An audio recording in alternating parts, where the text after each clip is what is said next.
Warahmatullahi wabarakatuh. Anak-anakku kelas 12 yang saya banggakan. Pada kesempatan kali ini kita akan melaksanakan daring yang ketiga, yaitu tentang pembahasan alkanal atau yang biasa dikenal dengan aldehid, dan alkanon atau yang biasa disebut juga dengan keton. Kalau pada pembahasan yang lalu kita membahas tentang alkohol dan eter, maka pada kali ini kita bahas berikutnya, yaitu tentang alkanal dan alkanon atau aldehid dan keton. Aldehid dan keton merupakan senyawa turunan alkana yang mengikat gugus karbonil atau yang biasa disebut dengan gugus CO. Jika salah satu tangan dari atom karbon pada karbonil mengikat H, jadi kalau salah satu tangan ini yang kiri atau yang kanan mengikat atom H, senyawa tersebut termasuk kelompok aldehid atau alkanal.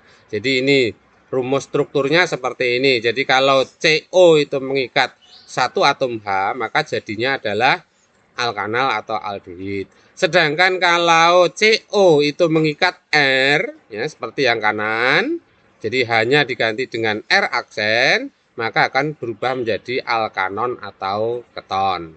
Ya, itu tentang gugus fungsi dari aldehid dan alkanal. Nah, kedua senyawa tersebut saling berisomer gugus fungsi dengan rumus molekul sama, yaitu CnH2NO. Ya, saya ulangi, CnH2NO. Artinya kalau C-nya itu 3, berarti hanya adalah 6. Kalau C-nya adalah 4, hanya adalah 8O. Kalau C-nya 5, berarti H10O dan seterusnya. Itu adalah senyawa alkanal atau alkanon. Berikutnya, cara memberi nama alkanal, alkanal atau aldehid. Menurut tata nama IUPAC, maka pilih rantai karbon terpanjang yang mengandung gugus CHO dan diberi nama seperti nama alkananya dengan mengganti akhiran A dengan al. Ya, A dengan al. Kalau misalnya metana, berarti jadinya metanal. Kalau etana, berarti etanal, dan seterusnya. Atom C pada rantai karbon diberi nomor dimulai dari atom C yang mengikat CHO. Jadi pemberian nomornya dimulai dari CHO. Jika terdapat cabang, penamaan dilakukan seperti tata nama alkana. Jadi kalau cabangnya itu ada metil, ya berapa metil, metilnya nomor berapa. Kalau cabangnya ada etil dan metil, maka dibaca sesuai urutan abjad. Yang kedua, tata nama trivial. Ya. Tata nama trivial itu lebih dikenal juga dengan tata nama dagang, ya, nama dagang. Aldehid diberi nama dengan menghitung jumlah atom karbon. Kalau C-nya 1 diawali dengan form. Kalau C-nya 2 diawali dengan aset. C-nya 3 propion, C-nya 4 butir, C-nya 5 valer, dan ditambah dengan akhiran aldehida. Nanti contoh-contohnya kita berikan. Jadi saya ulangi, nama trivial biasa disebut juga dengan nama dagang. Contoh, nah ini C-nya 1, ya, C-nya 1, gugusnya ada C-nya 1 mengikat HO, mengikat HO, HCHO. Nah, karena gugusnya adalah CHO, maka nama IUPAC-nya adalah metanal. C1 kan meta. Ya, metana, A yang terakhir diganti dengan al. Metanal itu nama IUPAC-nya. Nama trivial atau nama dagang, maaf ini saya salah mengetik, ya. Jadi sudah terlanjur. Jadi nama trivialnya adalah metilaldehida atau formaldehid, sama saja. Nama dagangnya adalah metilaldehid atau formaldehida. Jadi ini mestinya nama trivial atau nama dagang adalah metilaldehid atau formaldehid, gitu ya. Jadi tolong nanti dipahami, terutama yang tidak melihat video. Jadi tolong videonya dilihat supaya tahu penjelasannya, ya. Contoh yang kedua, ini C-nya 2, 1, 2, ya. Berarti karena C-nya 2 maka namanya kan etana kalau alkana. Maka A yang terakhir diganti dengan al. Sehingga nama IUPAC-nya adalah etanal, nama trivialnya atau nama dagangnya adalah etilaldehid atau asetaldehid. Ya, itu. Kemudian contoh yang ketiga, C-nya ada 3, 1, 2, 3, ya, CH3, CH2, CHO. Ini adalah rumus strukturnya. Ini juga rumus struktur, cuma biasanya yang lebih sering muncul seperti ini kan apa? Memudahkan mengetiknya atau memudahkan menulisnya, ya. Ini karena C-nya 3, berarti nama iupaknya adalah propanal, nama trivial atau nama dagangnya bisa propilaldehid, bisa propionaldehid, ya. Kemudian contoh berikutnya, C-nya 1, 2, 3, 4. CH3, CH2, CH2, CHO. Ya, berarti nama iupaknya adalah butanal, nama trivialnya atau nama dagangnya adalah butilaldehid atau butiraldehid. Nah, sekarang bagaimana kalau sudah bercabang? Nah, kalau bercabang, maka kita lebih mudah memberikan nama dengan menggunakan nama iupak. Ya, kita kesulitan menggunakan nama-nama dagang atau nama trivial. Nah, ini memberi nomornya juga dimulai dari C yang mengikat CHA, yang mengikat HO, ya. CHO ini berarti nomor 1. Kemudian ini nomor 2. Di nomor 2 ada gugus metil. Kemudian nomor 3 dan nomor 4, ya. Kalau ditulis dalam bentuk melurus seperti ini, CH3, CH2, CH dalam kurung CH3, CHO. Ingat yang ada di dalam kurung kita buat sebagai cabang, ya, cabang. Maka namanya adalah dari sini 1, 2, di nomor 2 ada metil, maka 2 metil. Kemudian rantai panjangnya ada 1, 2, 3, 4. Berarti 2 metil butanal. Nah, oke. Contoh berikutnya. Ini menghitungnya juga dari CHO, ya, menghitungnya dari CHO. Nomor 1, nomor 2 ada metil, 3, 4. Nomor 4 ada etil, 5, nomor 5 ada metil, ya. Jadi rantai panjangnya 1, 2, 3, 4, 5, 6, 7. Karena ini C-nya 2, dihitung 2, ya. 7, bukan lurus. Kalau lurus hanya 6, dicari yang terpanjang. Karena di sini ada metil sebanyak 2, metil sebanyak 2, maka nanti dimetil. Di sini ada etil, maka antara metil dan etil didahulukan etil. Nah, etilnya nomor berapa? Kita hitung dari kanan. 1, 2, 3, 4. Berarti 4 etil, ya. 4 etil, kemudian 2, 3, 4, 5. Berarti 25 dimetil. Nah, 4 etil, 25 dimetil, rantai panjangnya ada 7. 1, 2, 3, 4, 5, 6, 7. Heptanal. Jadi 4 etil, 25 dimetil heptanal. Ya. Nah, kalau seperti ini, kalau menggunakan nama trivial atau menggunakan nama dagang kesulitan. Oleh karena itu pemberian nama lebih mudah menggunakan nama-nama iupak, yaitu nama secara internasional. Sekarang untuk tata nama alkanon atau keton. Pilih rantai karbon terpanjang yang mengandung gugus CO dan diberi nama seperti nama alkananya dengan mengganti akhiran A dengan akhiran on. Berarti kalau propana, propanon, butana, butanon, ya. Atom C pada rantai karbon diberi nomor, atom C yang mengikat gugus CO diberi nomor serendah mungkin. Artinya gugus CO ini harus punya nomor sekecil mungkin. Seperti kita memberikan nama alkohol kemarin, gugus OH harus punya nomor sekecil mungkin. Jika terdapat cabang penamaan seperti tata nama alkana biasa, ya. Jadi gugus alkil dibaca sesuai urutan abjad. Kalau ada yang sejenis diawali dengan di, kalau 2, tri, kalau 3, dan seterusnya. Ya. Sedangkan untuk nama trivialnya adalah menggunakan keton. Ya. Penamaan dengan cara ini seperti ether, tetapi ether diganti dengan keton. Artinya apa? Il keton. Ya, yang dibaca keton yang mana? Yang dibaca keton itu adalah CO. Yang dibaca keton adalah CO. Oke. Contoh. Seperti ini. CH3, CO, CH3. CH3, CO, CH3. Kalau dibaca, ini kan rantai panjangnya 3. Nah, O-nya itu kan dari kiri juga nomor 2, dari kanan juga O-nya nomor 2. 1, 2 ada O. Ya. Berarti kalau menggunakan nama iupak adalah 2 propanon. 1, 2. Yang dibaca non itu ini. Non. Ya. O-nya itu dibaca non. 2 propanon. Nah, kalau menggunakan nama trivial, maka il keton. Nah, yang dibaca keton adalah CO. CO ini dibaca keton, sehingga dimetil keton. Ini nama trivialnya. Oke, contoh lagi. C-nya ada 3. 1, 2, 3. maka memberi nomornya dari kiri. Karena kalau nomor kiri dari kiri, O ini nomor 2. Tapi kalau dari kanan, CA3 dari kanan 1, 2, 3 berarti O-nya nomor 3.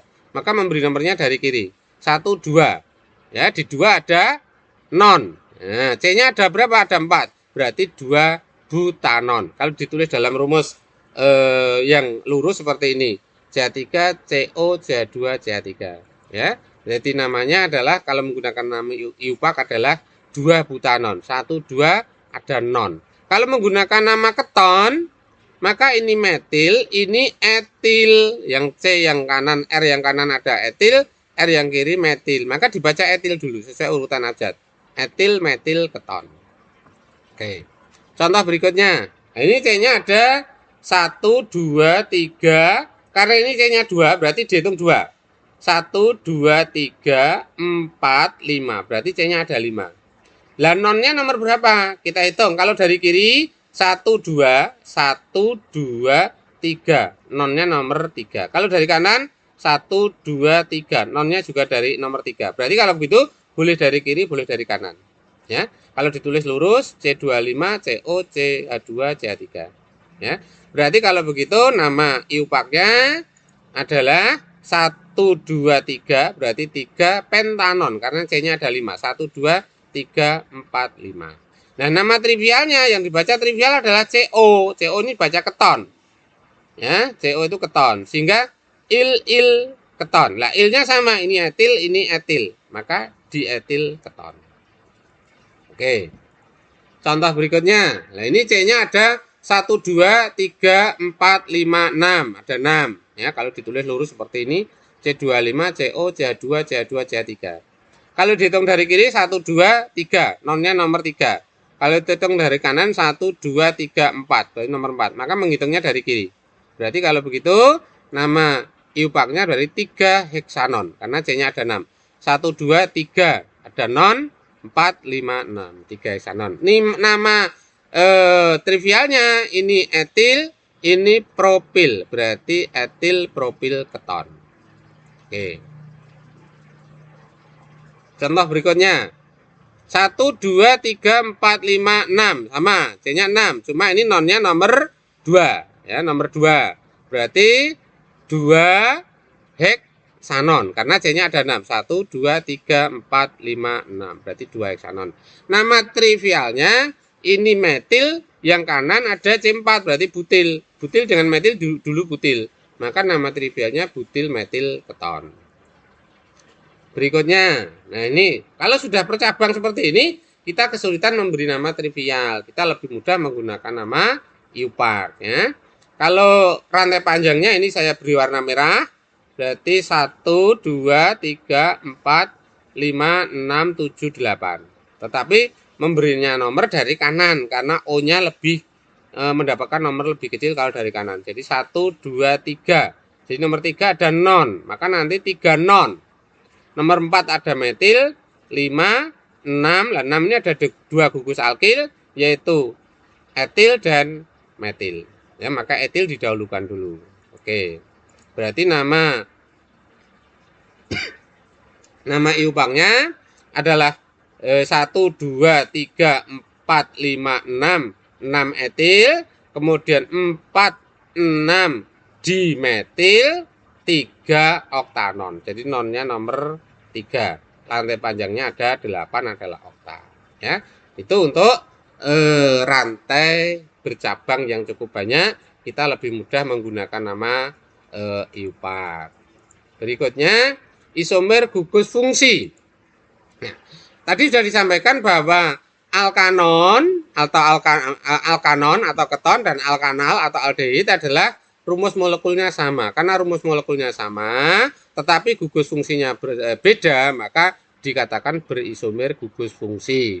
Contohnya C5H10O itu untuk yang alkanal, ya, yang alkanal. Contohnya ini 1, 2, 3, 4, 5. Maka namanya adalah pentanal. Ya. Kemudian untuk yang alkanon berarti misalnya ini, ya, misalnya, maka CO-nya atau O-nya adalah nomor 2. Maka namanya adalah 2 pentanon. Oke, dilanjutkan di halaman berikutnya. Ya, ini kelanjutannya ya.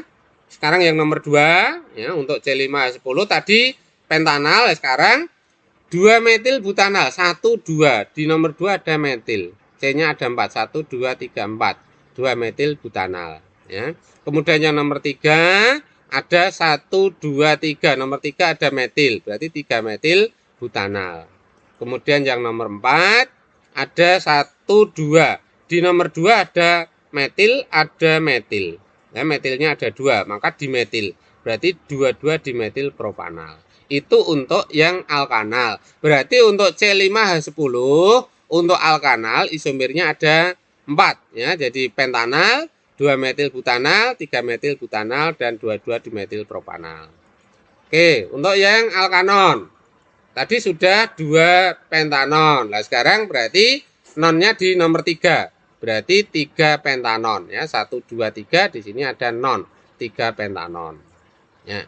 Kemudian yang berikutnya 1 2 ada non, 3 ada metil ya, ada metil. Maka dibaca 3 metil 2 butanon ya. Nah, itu untuk isomer dari alkanon yang jumlah C-nya ada 5. Jadi ada 3. Tadi di halaman sebelumnya ada 2 butanon, kemudian ada 3 pentanon, dan ada 3 metil 2 butanon. Dengan demikian, untuk C5H10O jumlah isomer keseluruhannya ada 7. Yang alkanal ada 4, yaitu pentanal, 2 metil butanal, 3 metil butanal, dan 22 dimetil propanal. Sedangkan yang alkanon ada 3, yaitu 2 pentanon, 3 pentanon, dan 3 metil 2 butanon. Oke. Sekarang penjelasannya bahwa pentanal dan 2 metil butanal, 3 metil butanal, dan 22 dimetil propanal semuanya adalah berisomer rangka atau rantai tadi ya. Jadi untuk yang alkanal ya, yang alkanal itu adalah semuanya berisomer rantai atau berisomer rangka. Sedangkan untuk yang alkanon 2 pentanon dan 3 pentanon bedanya kan 2 3. Nonnya ada di nomor 2 dan nomor 3. Non itu gugus fungsi, maka isomernya adalah isomer posisi ya. Posisinya non yang berbeda. Kemudian 2 pentanon dan 3 metil 2 butanon. Ini nonnya nomor 2, ini nonnya juga nomor 2, tapi bedanya ini penta, ini buta, maka isomernya adalah rangka atau rantai. Dengan yang nomor 3, 3 pentanon dengan 3 metil 2 butanon. Nonnya di sini adalah 2, ini nonnya 3, berarti posisi. Ini rantai panjangnya penta, ini rantai panjangnya buta, berarti rangka. Sehingga isomernya adalah isomer rangka atau rantai dan posisi. Ya.